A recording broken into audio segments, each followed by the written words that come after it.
Good morning and welcome to the first session of day 3. On behalf of JLF Colorado Festival co-directors Namita Gokhale, William Dalrymple, and producer Sanjoy Roy, and all our colleagues at Teamwork Arts, we warmly welcome you to this edition of JLF Colorado 2021 Virtual Festival. We're also joined by the teams at Boulder Public Library and the City of Boulder.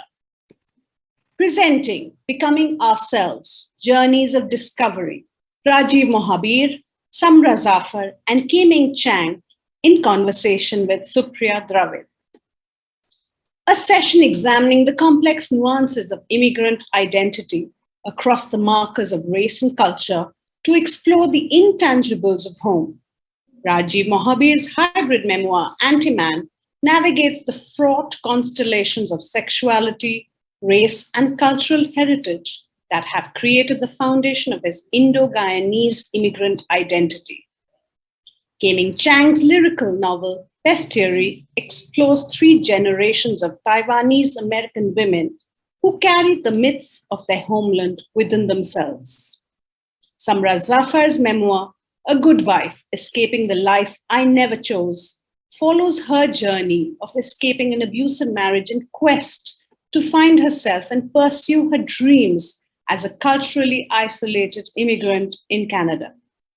In conversation today with Supriya Dravid, they explore the geographies and multilayered legacies that have formed their lives and quest for home. Rajiv Mohabir's memoir, Antiman, received the 2019 Restless Books New Immigrant Writing Prize. He's also the author of 3 books of poetry. His most recent being Cutlish. He's currently an assistant professor of poetry in the MFA program at Emerson College and translations editor at Waxwing Journal. Samra Zafar is an award-winning speaker, best-selling author, and educator for equity, mental health, and human rights, who's renowned internationally. She's been recognized among the top 100 most powerful women in Canada, top 25 most inspirational women in Canada, and top 25 Canadian immigrants. Her book, A Good Wife, Escaping the Life I Never Chose, is an international bestseller and is being adapted to a premium TV series. Samra Zafar's participation in this session is sponsored by the Consul General of Canada in Denver. K-Ming Chang is a Kundiman Fellow, a Lambda Literary Award finalist, and a National Book Foundation 5 under 35 honoree. She's the author of Bestiary, which was longlisted for the Center for Fiction First Novel Prize and the Penn Faulkner Award.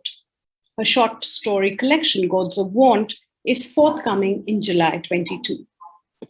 Supriya Dravid is the current editor of Agiolux, a luxury e-commerce portal by the Reliance Group, and former editor-in-chief of Elle India, the country's largest selling fashion magazine, which has featured global icons like Oprah Winfrey, Chimamanda Ngozi Adichie on its covers.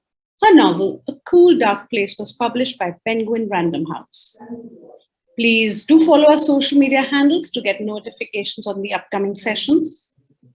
And it's been quite a challenge for us to bring you JLF Colorado 2021 without charging a registration fee. Please do support us as generously as you can to ensure a free, seamless, and continuous flow of knowledge. Simply click on the Support JLF option button on the right-hand side of your screen. Your contribution is greatly appreciated. Before we start the session today, it's our pleasure to present Sylvain Fabi, Consul General of Canada in Denver, to say a few words. Hello and bonjour. My name is Sylvain Fabi, and I'm the Consul General of Canada for the U.S. Mountain West region, based at the Consulate General of Canada in Denver. The Consulate is excited to once again partner with the Jaipur Literary Festival to support 2 incredible Canadian artists, whom it will be my honor to introduce to you in a moment. The Government of Canada is always proud to support the arts, particularly stories created and told by diverse voices that have the power to open our eyes to new ideas and perspectives that broaden how we understand and live in this world. Why? because art is activism. Stories have the power to capture our thoughts, our emotions, and help us better understand and relate to one another. And I'm excited to introduce two Canadian authors with us at this year's festival. The first is Samra Zafar. She's an award-winning speaker, author, consultant, educator, and entrepreneur. Her memoir, The Good Wife, Escaping the Life I Never Chose, describes how she escaped an abusive child marriage to pursue her education and build her own future. She has been recognized among the top 100 most powerful women in Canada. And joining us is Dr. Madhur Anand, a professor of ecology and sustainability at the University of Guelph. Her experimental memoir, This Red Line Goes Straight to Your Heart, gives an account of 3 generations of her family, touching on partition, immigration, science, and poetry. It won the Governor General's Literary Award for Nonfiction in 2020.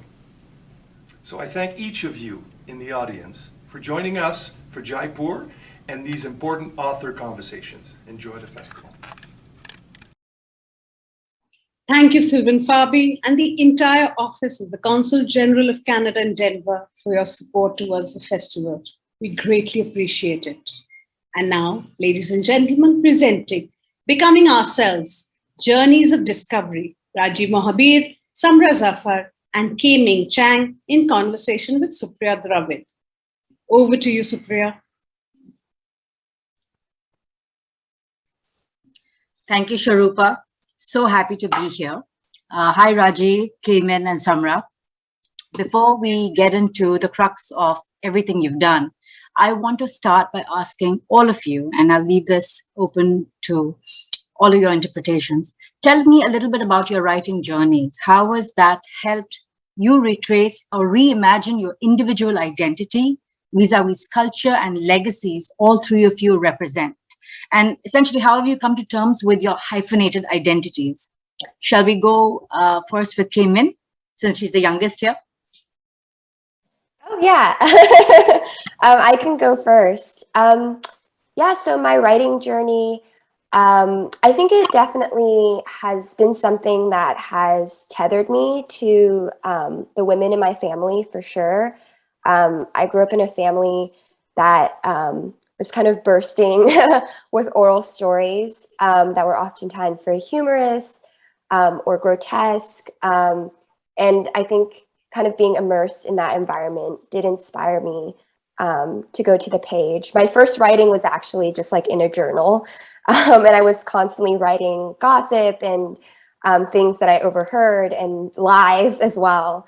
But it was a way of kind of crafting a narrative that could shape the world around me.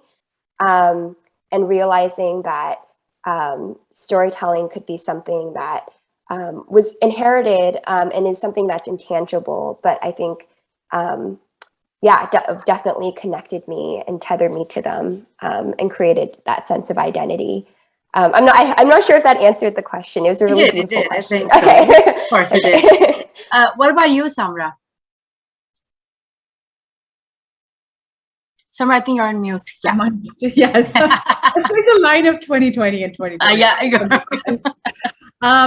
So for me, my writing journey was more of a journey of really going back to my roots, but also then redefining what that looks like for me and choosing what to embrace and what to let go of. So I grew up in a very conservative Muslim Pakistani family. And given, the fact that I was pushed into a child marriage and escaped over a decade of abuse to build my new life.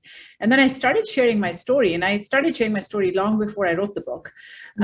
So it wasn't like the book was like the new thing for me that I'm sharing my story, but I think it's very different than, before the book, I had been sort of writing small blogs or doing TED Talks. It's very different when you're writing something small and you're doing a video of like 20 minutes and kind of regurgitating the story as what happened versus writing a book, which is so much more in depth. And, so writing the book gave me an opportunity to really revisit my journey in a way that I had never done before. So it was very cathartic. It was also very healing.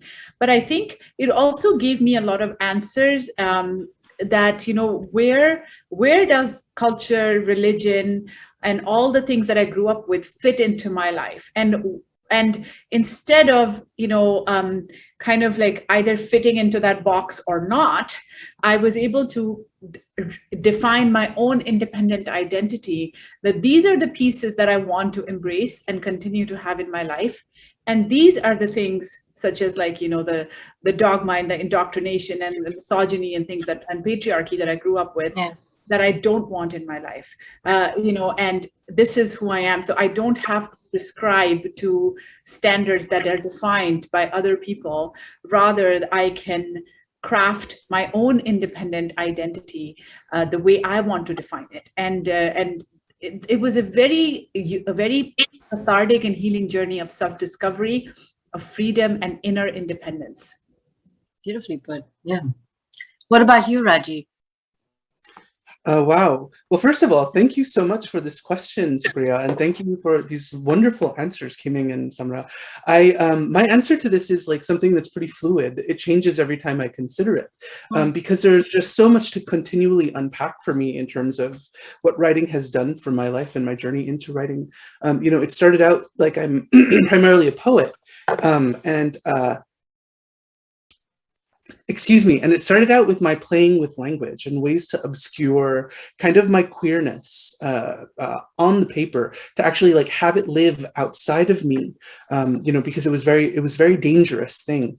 And I knew that having it written down, it would be safe, because my parents were not super literary folks. My father is first generation literate, and my mom is 1.5 generation literate, meaning like I come from pretty rural people who are agriculturalists, and so like the stories, what K-Ming says really resonates with me, that I grew up with were these like profound oral tales, that would like span generations and that. And so writing for me was about coming to ask myself questions about identity, and never really arriving at like a fixed answer, which is freeing and lovely, but then also it makes like it makes my answer sound like a cop-out. But like, as you can see in my memoir, I'm not super committal to any kind of form unless it's like some kind of hybridity. And I think in many ways, it's as long as it gets the message across in a way that you most resonate with. And I think if it resonates with you in the same way you've been telling your stories, it will resonate with everyone else. And if it really comes from the heart, I think it's pretty much all you need to power your words through, right? I have a question for you, K-Ming, and let's start at the primary level. What would you consider to be the core of Bestiary? Is it a tale of family, a tale of queerness, or simply one of a family reconnecting to its mythical and cultural roots? Oh, that's such a great question.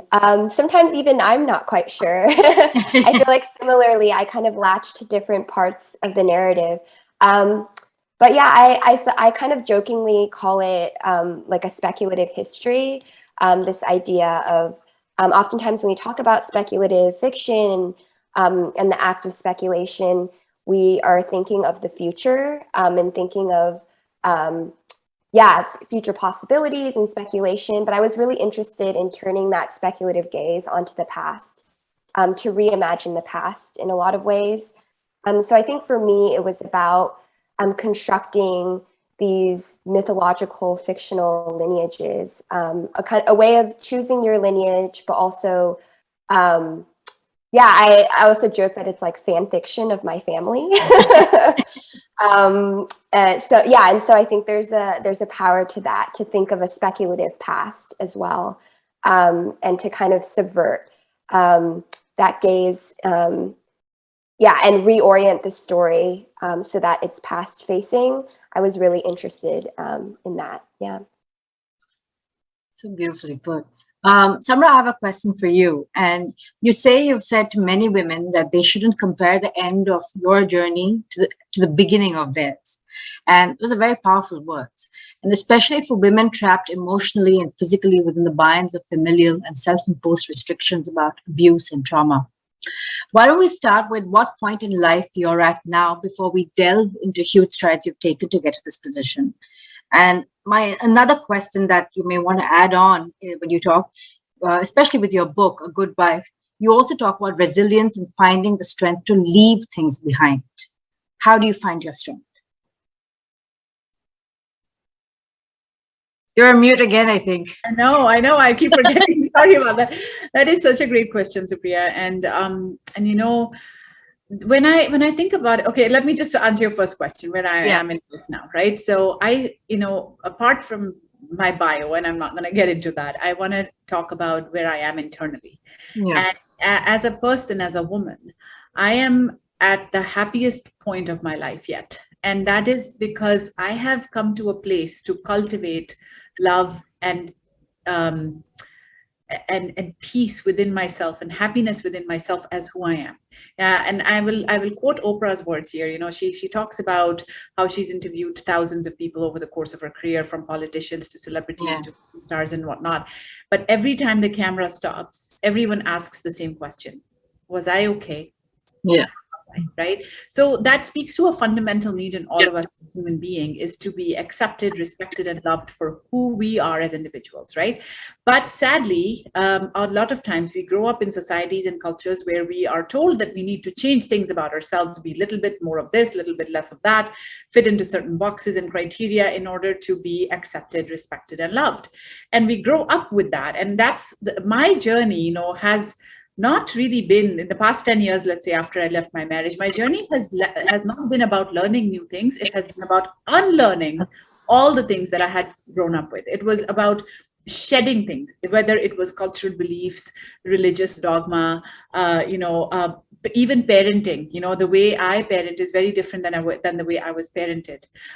What kind of relationships do I want in my life? What kind of, you know, learning about my own autonomy and my right to set boundaries. Because, like, you know, in my family, I grew up in a way that elders can do no wrong, but we know that that's not true. And how to put humanity at the core, and how to trust my own intuition and my own instinct. Because when you live with abuse for so long, which I did in my childhood and then in my marriage, it breaks the connection that you have with yourself, and you start to distrust yourself, you know, because if somebody hurts you or says something bad to you, you start to question yourself, like, maybe I'm just being too sensitive, because that's what you hear, you know, you were too sensitive, what's wrong with you, right? So you start thinking there's something wrong with you. And that's what I had believed for a long time, that there was something inherently wrong with me, and I was lacking, I was lacking worth, and I didn't deserve love and respect and kindness. And it's only now, when I have started giving that love and kindness and respect to myself, that I don't need it from others. If I get it from others, great, bonus, that person is welcome into my life. But if I don't, I have no qualms in setting boundaries and even cutting people off. And I have cut a lot of family members off. I've cut people that I, you know, quote unquote, according to culture, I would go to hell for cutting them off. But I don't care, because in my life, and it hasn't been an easy journey, because, you know, there has been times when guilt trips play a role, and cultural conditioning plays a role. Like, case in point about my mom, I hadn't spoken to her for 5 years, and it was really difficult, because as a mother, I have this amazing relationship with my daughters, and my mom is my only living parent. So it was really hard for me to put those boundaries in place. But I was like, every time I talk to her, I feel judged, and I feel bad about myself and about my life choices. Whereas, you know, the only bad life choices that were put upon me were by my parents and by the other people who abused me. So it was as if, like, I had done something wrong by standing up for myself and by building this life. So when I stopped talking to her for 5 years, and eventually now when I have included her again in my life, it has been with a lot of boundaries, that this is acceptable and this is not. And if you don't respect that, you're out of my life again. So it is what I'm trying to sum up is that my benchmark for including things in my life or letting go, which you asked, is now not how others treated me, but it's how I treat myself and how I see myself. And cultivating that kind of self-love and self-acceptance, radical self-acceptance, I think it creates the best foundation and the best nucleus for your entire life. So it's like, okay, does this person or does this new job or does this new thing make me feel good about myself, as good as I do about myself? Does it add to my happiness? Does it add to my sense of independence and my spirit of well-being? And if it does, great. If it doesn't, then that person or that thing or that job or that whatever it is does not belong in my life. And that's what I'm trying to instill that in my daughters as well. Because, being accepted, respected, and loved for who we are is our birthright. And sadly, we grow up in societies and cultures which teach us otherwise. But I think, the more we speak about these things and the more we dare to defy those things is really where our progress as humanity lies. Wow. I like the word radical self-acceptance. I think that just hit the nail on the head. Rajiv, I have a question for you. And you've spoken on sensitivity being a superpower and how you were treated as a sensitive brown boy in Florida in earlier interviews. How do ideas of sensitivity and emotion versus hardiness affect immigrant communities, especially how they are perceived socially? Immigrants are often titled brave and resilient for their experiences and expected to be tough and stoic for the same. Thank you. Yeah, like the idea of being brave and resilient, that puts an expectation on the immigrant body that absolves white supremacy and anti-immigrant sentiment. In my experience of it, in that we are told that we are able to endure, and that makes us powerful, or that makes us great, or whatever, when the fact of the matter is that we should not be forced to endure hardship in coming to the United States or to new countries, wherever those new countries are. I talk about sensitivity excuse me, as my superpower, because it's something that I was told to always hide about myself. Ache bache ni rote. Like, don't cry because, you have to be stronger than this. And because you're going to be a man one day, and don't you want to be a man? So bound up in all of this are the expectations of patriarchy and what it meant for me to, literally my book is called Antiman, which in the Caribbean means like homosexual man, but like, the other subtle vibration of it is anti-man. If this could mean and foreshadow like my being anti-patriarchal, then that would be how I would also like conceive of the framework for understanding what it means to be sensitive, and like how having an emotional body and being in tune with that is something that it challenges the heteropatriarchy and the demands of immigrant heteropatriarchy as well. I mean, there's a different kind of masculinity that I come from, being from the Caribbean, right?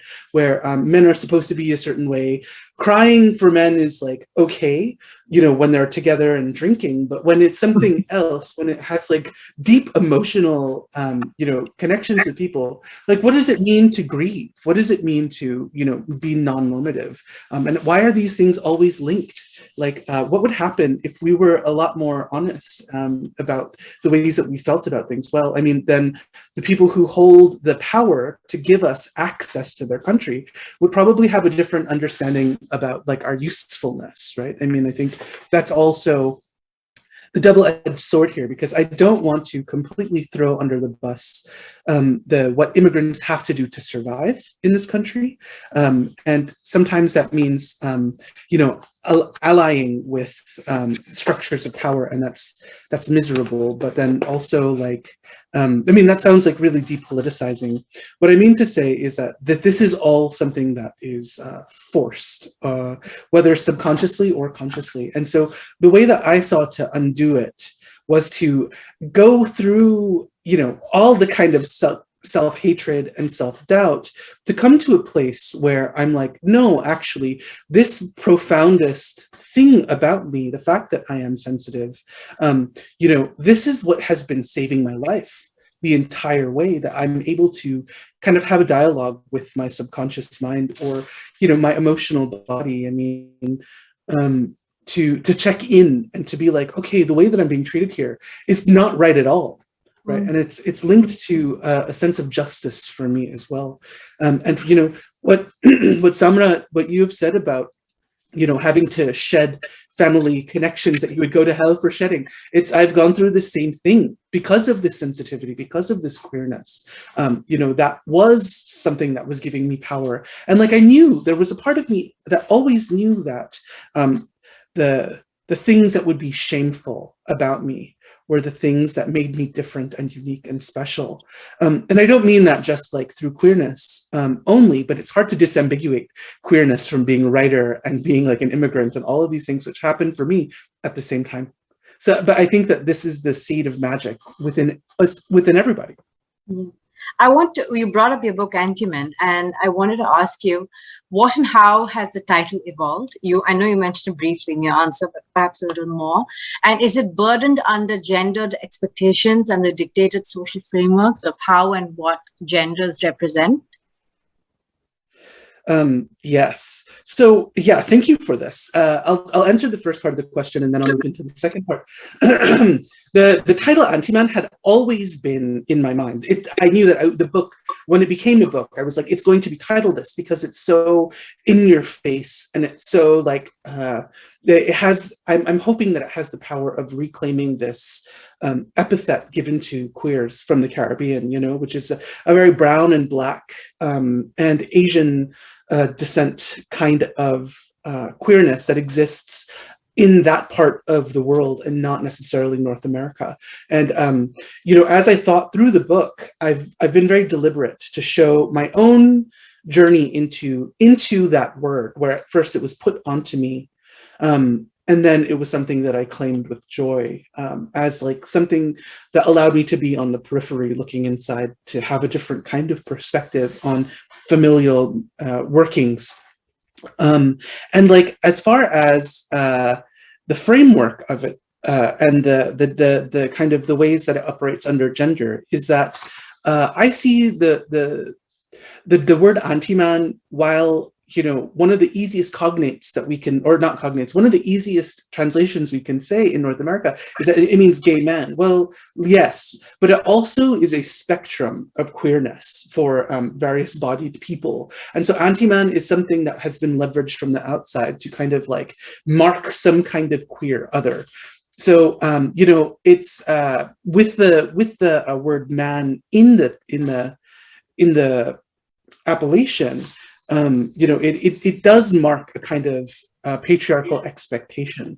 It's funny because like I would ask people in the community, so what is the equivalent for like somebody who presents more feminine or is like lesbian identified? And they're like, anti-woman.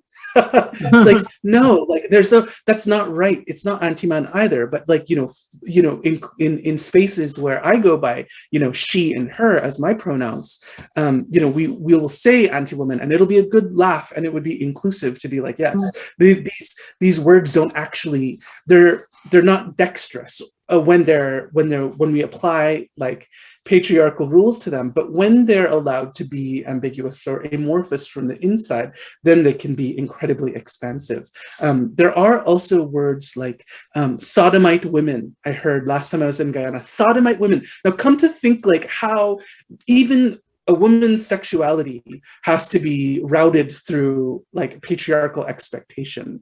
And I think like that's profoundly upsetting. Maybe one day I'll write another book called Sodomite Woman to go through this kind of questioning. Something to think about there. K-Ming and Samra, I have a question for you both. And how do you see the theme of being a good woman and a good wife in Bestiary and in your book, Samra? Shall we go with, we'll start with K-Ming and then we'll come to Samra. Yeah, that's such a great question. I think that was one of the central questions I was thinking about when I was first writing the book. I was really captivated by this childhood story. I think is meant to put children to sleep, but kept me up awake and terrified, which is the story of a tiger spirit who lives inside of this grandmother's body, and her name is Hukupo, and she eats the toes of children, and she calls them peanuts. I was actually just explaining that to my kids just before I got on, and my son, who's 7 and so precocious, he was asking me, "So who are you going to be talking to, Mama?" And I said, "There's this one author and she talks about tiger spirit." He's like, "What do you mean?" I said, "She comes and eats little toes." Yeah, I feared him. He was just a lot more engaged after that. But yeah. Yeah, for sure. I mean, I was just always obsessively like, tell me the story again, this fascination and also horror. But I was really interested because years later when I researched the story, first of all, I thought the peanuts toes thing was just something my mom made up because she likes peanuts, but apparently it's like a real canonical part of the story. And I was actually kind of charmed by her. She's the villain of the story and she dies at the end. But I had this kind of new understanding where I did feel this intense empathy. And I remember reading about the story online. It was saying things like, oh, this tiger spirit, in order to assume a human woman's form, she has to consume children. That's the cost of being in a woman's body. And so if she wants to continue to be a woman, she has to eat children. And I was really fascinated by this. And was really interested in the way that the story villainizes and demonizes and literally makes monstrous a woman who doesn't have maternal instincts, who doesn't necessarily feel, the desire to be motherly or to be a mother. And I was really fascinated by that and really wanted to think about this character. And write about specifically in the novel, both the grandmother and the mother, when it enters their perspectives, they're both around 14 or in their teenage years. And it was really important for me to kind of allow them all the women in the family to be adolescents and to be selfish and to be deeply flawed, rather than this idea of a very self-sacrificial mother and the idea that we only revere mothers when they are self-sacrificing, that a good mother is, someone who gave up everything for me, or who sacrificed to raise me. And I just wanted to push back a little bit against that narrative of self-sacrifice as translating into goodness, and to allow them to be people on the page, and at the same time delve again into that tale of this villainized woman. What about you, Samra? And I was going to tell you to unmute. Well, a lot of what K-Ming said resonates with me too. There's a lot of parallels for sure. And why I named the book or titled the book A Good Wife is because I grew up with this notion that, and this sort of like conditioning that a good wife is submissive, quiet, silent, tolerates abuse, fits into people's boxes. And again, that what K-Ming was saying about self-sacrifice. So that's a huge thing. A good wife is supposed to be someone who sacrifices herself and her identity and her needs and wants and puts herself on the back burner and basically serves everybody in her life, mainly her husband and her in-laws and her children eventually. So I really wanted to take that title of A Good Wife because that was something that I always felt like there's some kind of a secret to being a good wife that keeps eluding me, no matter how for the first time that I went to a counselor and talked about my experience and what was going on with me, and I my questions and the I guess the floodgates opened, and I asked her, can you please tell me what's wrong with me? Do I need to cook better food or wash better clothes or keep the baby quieter at night or not talk too much or not express my opinions or not have opinions or not, like, what do I need to do in order to be a good wife? What is that secret that keeps eluding me? Why am I not good enough? And that is the first time anyone ever said to me, it had been 10 years of marriage up until then, I had been abused for all those 10 years. And this was the first time anyone said to me, Samra, it's not your fault. What is happening to you, abuse is abuse, and you do not deserve this. And it is not normal.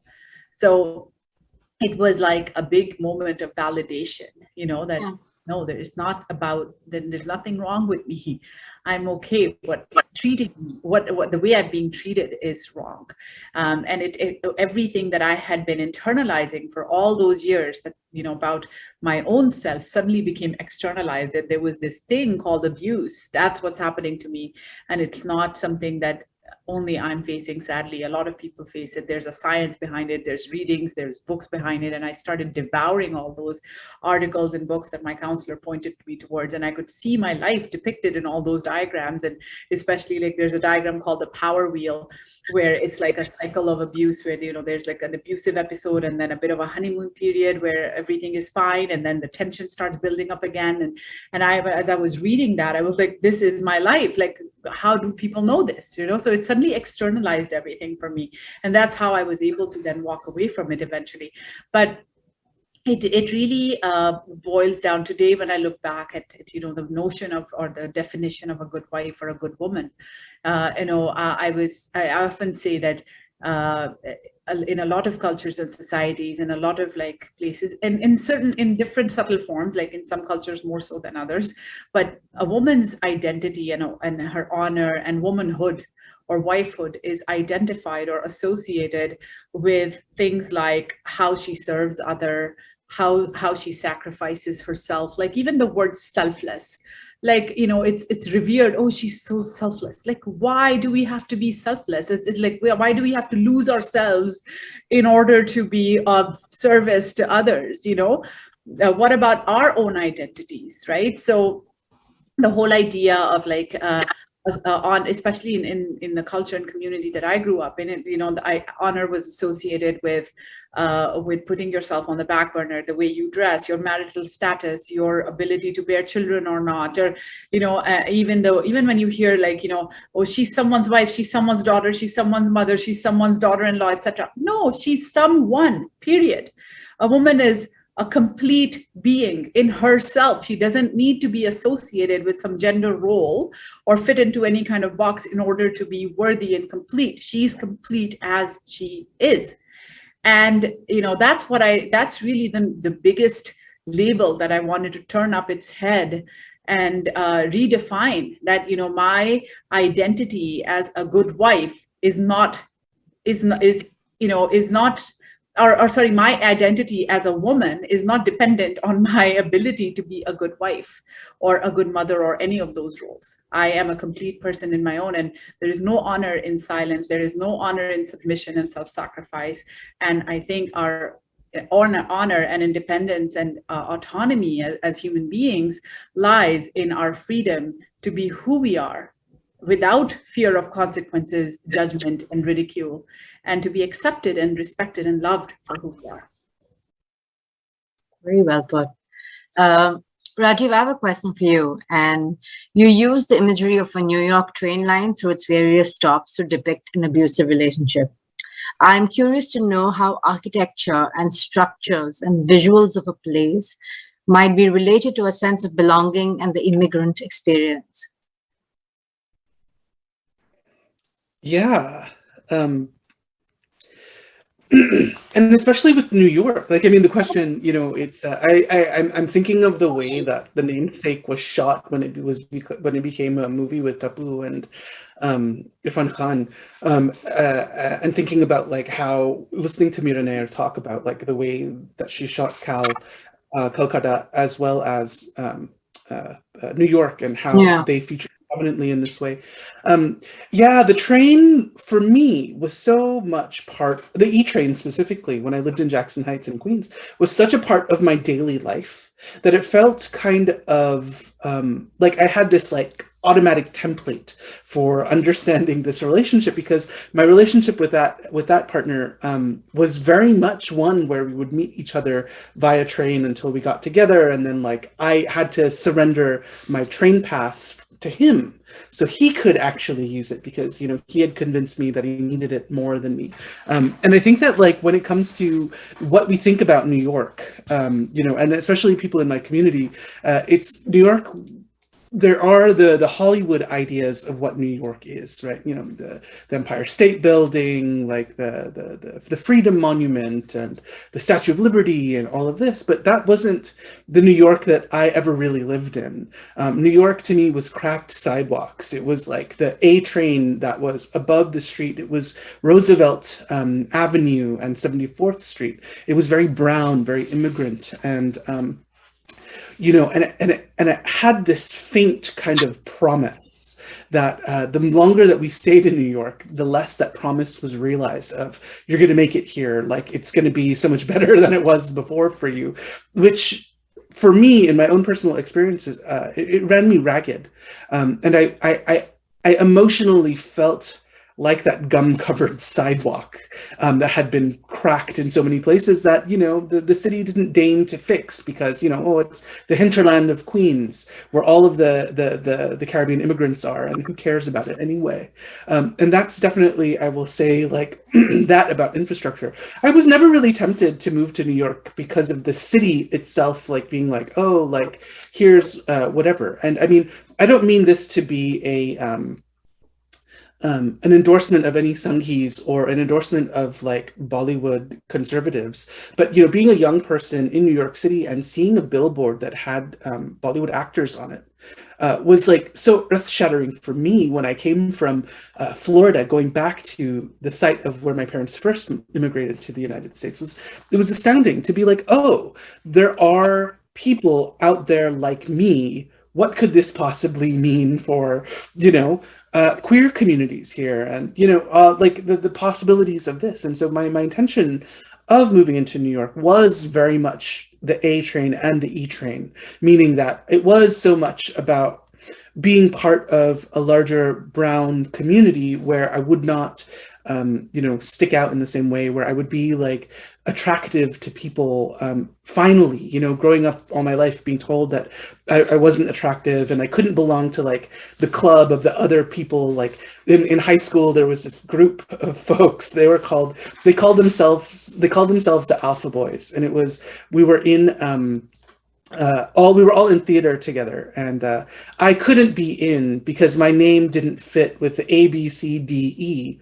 So they told me, but I mean, I was also the only brown person, the only immigrant, and so they didn't want me in their club.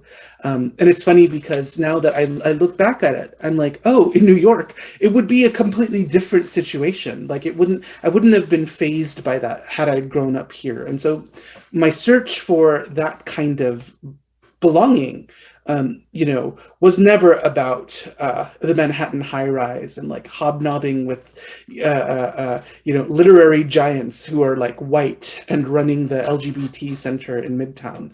It was always about like the immigrant communities that I would be able to experience there. K-Ming, I have a question. Could you elaborate on the idea of female desire, its ownership, and how it is channeled through your work? Yeah, that's such an interesting question, and definitely really apt for bestiary. One thing I was thinking about exploring is this idea of deferred desire. The narrator of the book kind of talks about this idea that she feels in a lot of ways that she is fulfilling the desire that has been deferred for generations and generations, and that yeah, she is in this place of possibility and is able to really kind of allow desire to guide her. And this is completely maybe not, I mean, it's not unrelated, but there's an astrologer whose newsletter I get. And one time I got one for the new year, and one of the quotes from Alice Sparkly Cat, is named the astrologer, said, "Let desire be your destiny." And I thought, oh, what an incredible sentiment and kind of tagline for the book as well. And what the youngest narrator in the book is pursuing is this idea of being led by desire and being led by the body. But yeah, definitely I was really interested in a desire that also felt very elemental, that is tied to hunger as well. Yeah, and for it to be this very urgent sense of desire, and not necessarily abstract, but it's something kind of coursing through the generations of these women, and is kind of finally being realized with this, with the narrator, the youngest narrator of the novel. Yeah. Samra, I have a question for you. And to those yet to read about you and your phenomenal work, how do you describe the one moment you knew that you had to get up and leave?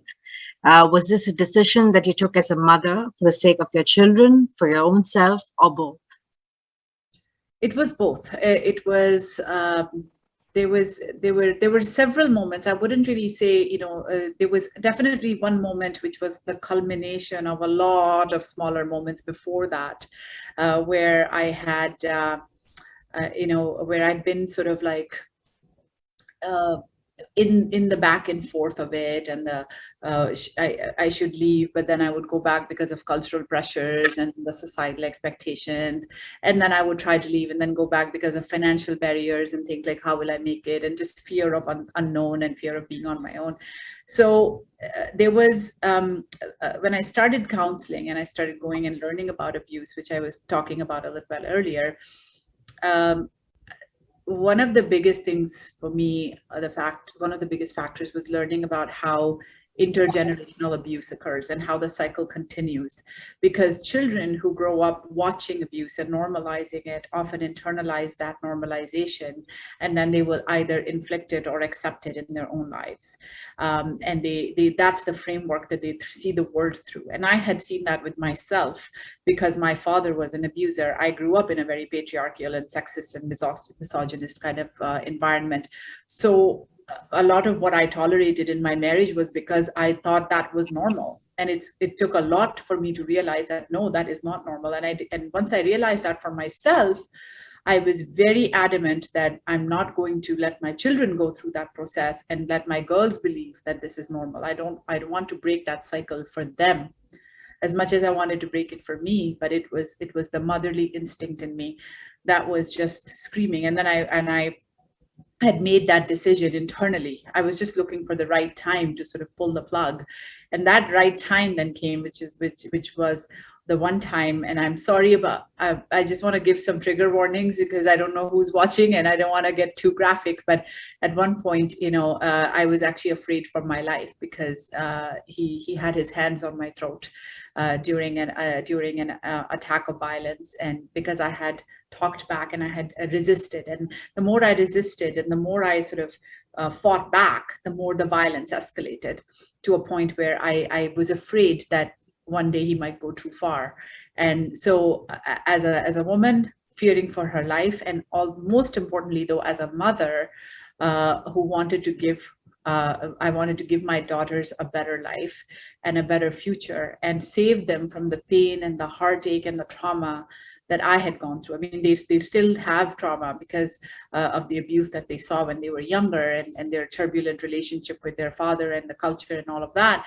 But, you know, it is to a much lesser degree than it would have been if I had continued to stay. So I think that was the ultimate sort of, you know, there were a lot of different factors, but that was the biggest one, I would say, was that gave me that push to finally be able to take that step and then not look back. Wow. My last question to all three of you, and then we'll move on to the audience questions, is if you were to rewrite all three of your books, knowing what you know now with your experiences and triumphs and sorrows, would anything change? We'll go with you, Rajiv, and then we'll go on to Kim and Samra. Wow, what a question. But first of all, thank you so much for all of the work that you've done reading through our writings. This is like, your questions are so incredibly profound. Thank you so much. I know the labor that went behind this, and I'm grateful to you. What would change? I have, you know, it would be something that I wouldn't be able to quite tell you right now, because like I said, every time I come to the book, there's like something different and something shifting, something changing. I think what I would do is I would definitely include the transliteration, the translations. I think that I would linger a little bit more in places that are joyful, you know, to just really kind of bring out the honey as much as possible. But as far as the book itself, it was the journey that I had to take when I took it. And I think that like, it's kind of like, it was in the writing, it was a map to myself. So I'm grateful to the book for teaching me what it has about me, and my own, like reflecting on my own experiences. I know that's the wrong answer, right, to talk about that, but because like I could say, oh, I know so much more about genre now, when actually I know less about genre, or at least I know that I don't know things about genre now. And this book has really been a teacher to me in so many ways. And how can I look at my teacher and say, teach me something else? So that's kind of how I feel about that. What about you, K-Ming? Yeah, definitely want to second the thank you. These questions are so thoughtful and wonderful. Yeah, I think I would write an entirely different book, just by nature of me being in a different place. And I think when I was writing Bestiary, I was very much kind of learning how to write in this long form prose. And it feels like a time capsule of my particular obsessions and the language that I was really drawn to. So I think right now it would probably end up being like all of the characters that I wanted to explore more in Bestiary would kind of have their own space. And I think it would be really different. So I think I am grateful for what that book kind of represented in my broader writer journey, even if it's not necessarily something that I would repeat or kind of do again. Yeah, I think it's kind of a preserved object in its own way, living its own life out in the world. Yeah. And Samra? Again, ditto on the comments. Amazing questions, and thank you for doing all that research and putting so much thoughtfulness behind this. I think for me, as much as the book has really been a healing and cathartic journey, I think there are definitely things that I would do a little bit differently. One of the things, for example, I was afraid at that time when I was writing the book, less afraid. I mean, I wasn't afraid of backlash or anything, but more I was kind of hesitant to talk more about my childhood and the role that the abuse that I saw in childhood played in my upbringing. So my childhood, when I read the book again, it's sort of a little bit, I guess, depicted through some rose-colored glasses, so to speak. And, a lot of times some readers might ask me like, oh, your father was a great role model. And I feel that's not a very accurate depiction of him, because he, on one hand, yes, he did encourage me to go after my dreams and education. But on the other hand, he was extremely abusive as a person. That it became my benchmark of how to be treated by men. So in a lot of ways, he was very, very similar to my mom and in the family, the way my ex-husband was. So I think, I think I would rewrite the childhood portions, and I would stress more and emphasize more how growing up in that environment as a child had, I think, a lot more impact on my life than my marriage did. But that's what I'm doing in my second book. So I'm trying to rectify it there. But other than that, like K-Ming said, I think, and also Rajiv, you said, the book is a teacher, and it really is. The book has the writing journey, the process has taught me a lot. And more importantly, I think the reactions I get from readers and how it touches lives, and especially the women who write to me from all over the world about how my book has motivated them and encourage them to break free from their own cycles of abuse or entrapment and pursue their freedom. I think that is what the biggest gift, that I can ever receive or give, is that inspiration and that sense of empowerment. Like when I started sharing my story, the whole point of it was, maybe there's one person out there who needs to hear what I have to say. And that's how I continue to write and speak even today. Maybe there's one person out there who needs to hear what I have to say. More power to you. Thank you so much, Samra, Rajiv, and K-Ming. I thought this conversation was illuminating so many ways. Thank you for your time and for your responses. I mean, it's just been incredible. Over to you, Sharupa. Thank you. Thank you, Rajiv. Thank you, Samra, K-Ming, and Supriya for sharing with us all your fascinating journeys and throwing light on some of the complexities of immigrant identity. Thank you all for watching and being a great audience. We encourage you to buy the books of our speakers that are available at the Boulder Bookstore. If you like the session, do consider supporting us through the Support GLF option button on the right-hand side of your screen. We sincerely value your contributions. We would like to thank all our official partners. We hope you all enjoyed this conversation and will tune back in for our next session, Taki's Revolt, the story of an Atlantic slave war, Vincent Brown in conversation with Sujit Sivasundaram. This will be at 10 a.m. Mountain Time, which is 11 a.m. Central Time, 9 a.m. Pacific Time, 12 p.m. Eastern Time, and 9:30 p.m. Indian Standard Time. And now, presenting a reading from the GLF Writer Short Series by Vanessa R. Sasson.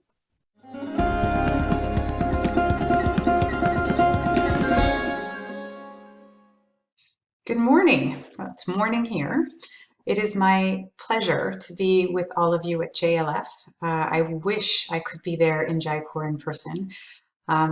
Nothing would have given me greater pleasure, but I'm glad to at least be able to share a moment with all of you virtually. And I'm going to read to you a few pages from my novel that is also an academic contribution. It is the story of Yashodhara, and this is the story of the Buddha's wife.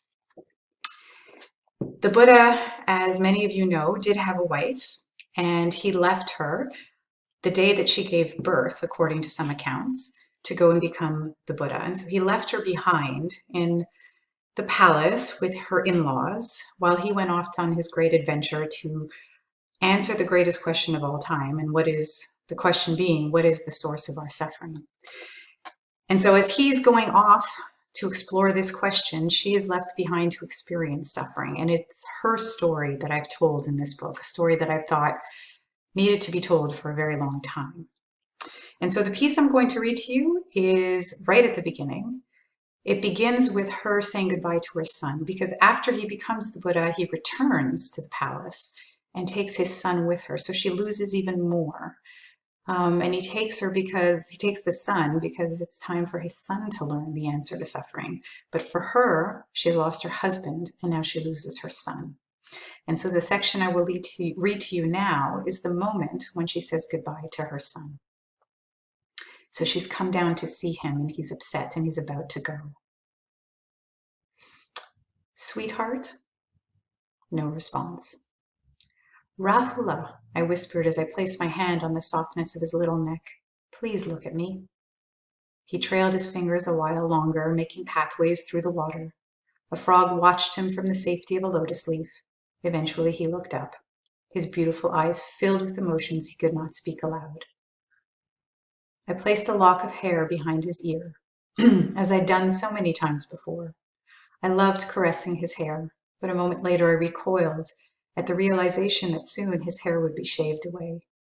He would be so different. How are you feeling, my sweetheart? I asked. I'm all right.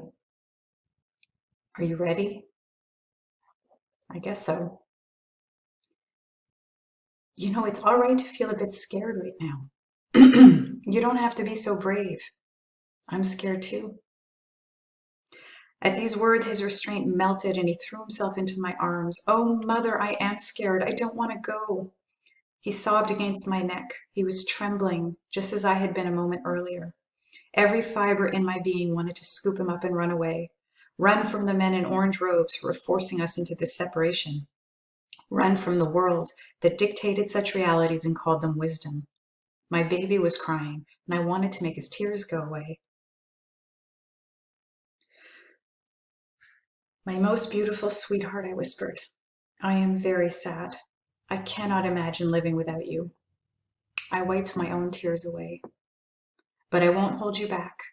It's time for you to find your life. But I want to be with you. I know, I want that too. But you'll be with your father. He'll take good care of you. He looked past me to where the men were, his father sitting straight and elegant at the center.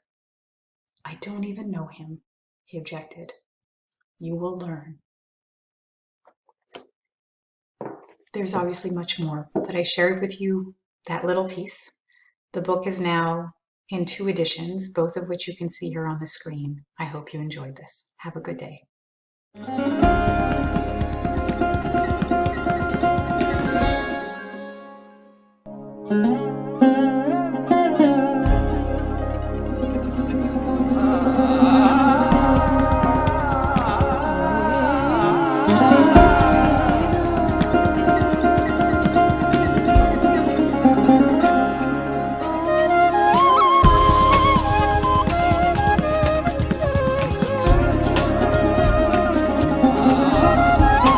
Festival like this is a beautiful indication of the kind of thing that I truly, truly believe in, and I think makes our society more whole and more pure. We do not take it for granted that Boulder was chosen as the first North American satellite festival. It's a huge honor we will not forget, and we are enriched because of it. We are indebted to both the local and international people that came together to make that happen, and we hope it's a tradition that continues for decades to come. Literary festivals like this one build up an environment and an ecosystem to nurture readers and to promote the business of books. They provide an invaluable forum for writers to connect with other creative people. We sit there peering into those electronic grids in front of our eyes, and it only increases the desire to see the real thing in the flesh. To actually hear an author speak firsthand, to read from their work, to hear the tones of their voice modulate as they read their most treasured passages of prose. For us, it's special. This was our mothership, and it continues to be. The other editions that we have across the United States are smaller versions, different programming, but smaller versions.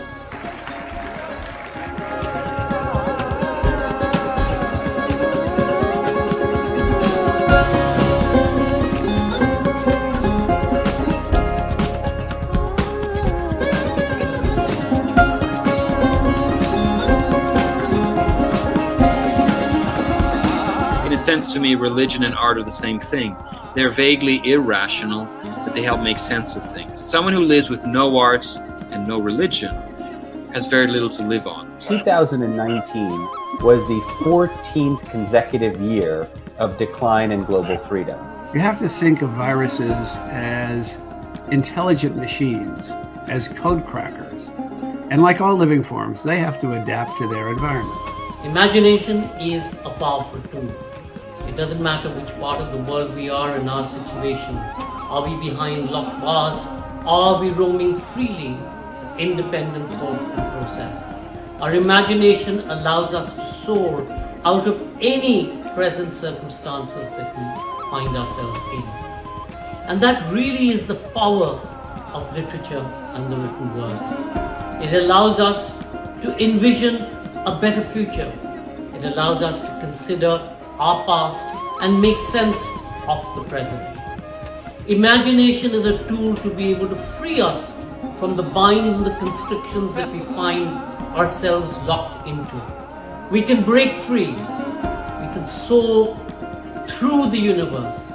We can rise up into the darkened night like a firefly, illuminating the world.